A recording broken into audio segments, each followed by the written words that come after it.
Share करना ज़रूरी है।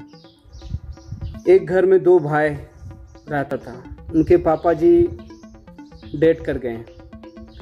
अब बड़े भाई मेहनत करते थे खूब अच्छा से, और मेहनत करते थे खूब अच्छे से, लेकिन छोटा वाला भाई थोड़ा सा नादान था। वो सोचा कि मेरा बड़ा भाई तो है। माँ उसको समझाता था, बेटा तुम भी काम करो, पढ़ाई लिखाई तो नहीं करा सकते पर काम उम कुछ करो, बड़े भाई का हेल्प करो।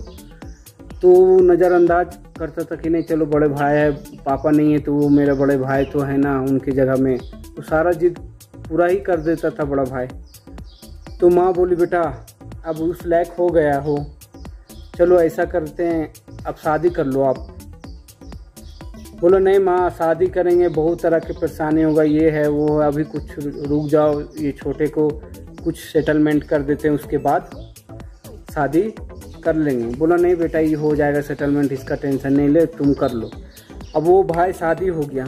शादी होने के बाद जब वो उसकी घर वाली आई तो कुछ दिन रहने के बाद वो क्या दिल में सोचने लगा, अरे मेरा पति, मेरा हस्बैंड अपनी माँ का भी खर्चा उठाता है, अपने भाई का भी खर्चा उठाता है, सारा टेंशन मेरा पति को ही देता है, सारा प्रॉब्लम ये है, इस तरह कर रहा, सारा कमाए सारा इन्हीं लोग पे लुटाता है, हम क्या करेंगे नहीं करेंगे। तो उसके दिल में गंदा सोच आ गया। गंदा दिल में सोच आने के बाद वो क्या किया कि ऐसा कुछ किया करूं कि इन लोग को सबका अलग अलग हो जाए। तो वो अपने आप में ड्रामा करना चालू कर दिया, अपने आप को ऐसा ऐसा टेंशन में डालना स्टार्ट कर दिया। पति समझ नहीं पाया। वो एक दिन परेशान होकर बोल दिया, माँ तू इसको लेके अलग रह जा, अलग हो जा तू। नानी जो घर दिया है उसके घर में, नानी के घर में चला जा तू। वो बेचारे बोला नहीं बेटा अभी क्या कहाँ जाऊँगा, पैसा वैसा खुराकी वो। बोला हम देख माँ हम नहीं समझते, हम बहुत खर्चा, हम नहीं वैसे सब दिक्कत प्रॉब्लम होता। बोला ठीक है। अब वो अपने बेटे को, छोटे वाले बेटे को लेके अपने नानी के घर पे चला गया, जो उसको एक माँ घर दिया था रहने के लिए, उसी में चला गया।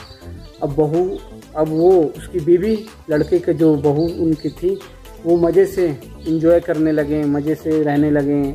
उसके घर वाले, उसके बहन, उसके भाई सब कुछ आने लगा उसके घर में, खाने पीने लगा। जब चला जाए तो सब कोई आए इंजॉय करे, सब कुछ हो जाए। लेकिन वो औरत, उसकी बीवी, ये बात कभी सोचा नहीं दिमाग में कि जो आज मैं उसकी माँ से, उसके भाई से, उसके परिवार से, बेटे से अलग करवा रहा हूँ, उसको माँ से बेटे से दूर भी करवा रहा हूँ, तो मेरे साथ कल क्या होगा।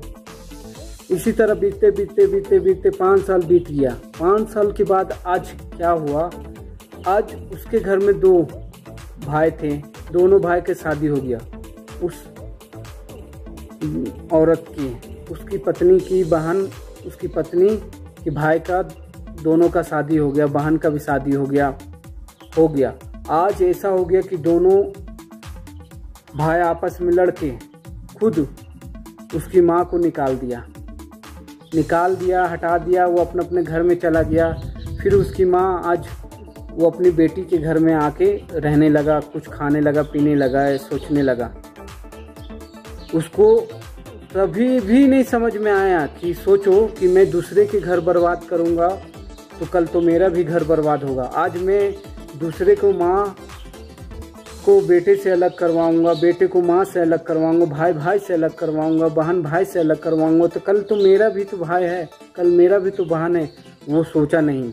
और आज ऐसा कुदरत ने दिखाया कि उनके भाभी लोग ना इनके माँ को पूछता तक के नहीं खाने के लिए। सोचो तो अगर इंसान अपनी उंगलियों में अपनी गलती को ढूंढे ना, गिने ना, तो दूसरे को इल्ज़ाम देना छोड़ देंगे।